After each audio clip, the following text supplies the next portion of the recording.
আসসালামু আলাইকুম এভরিওয়ান। সারা কিলা আসুন বালা আসুননি। রাতকে সকালে মাংস বানাইবার লাগে, রাতকে মাংস সুন্দর করে বাগড়াইয়া রেডি করে তৈ দিলাম। আর সকাল হয়ে গেল, উঠি গেলাম, উঠিয়া সকাল করে ফজরের নমাজ ফড়িয়া আর চাউল ভিজিয়া তৈ দিছি। তারপরে আইলাম, আইয়া ফুলাও বানাই দিলাম। আর এখান দশজনটা বানাই দিলাম ম্যাগি।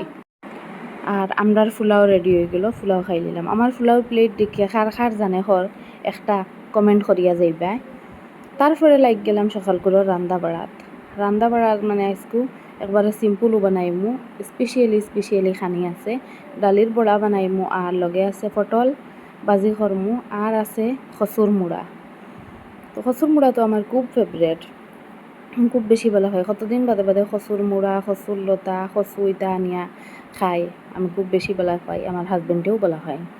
তারপরে আমার রান্না বাড়াও কমপ্লিট হয়ে গেল, লই নিলাম প্লেটও ভাত লইয়া আজকে খুব বেশি ভাত খাইছি। লগে আছিল নাগামরিচর আচার, আমর আচার আর তো আমার ফেভারেট খানি আছিল। তারপরে খাই নিলাম বিকালবেলা চা এক কাপ। তারপরে হাজবেন্ডে লইয়া আইছেন রসমলাই। আজকের লাগিও তো খান পর্যন্ত। ভিডিও ভালো লাগলে লাইক করিয়া যাইবা, কমেন্ট করিয়া যাইবা।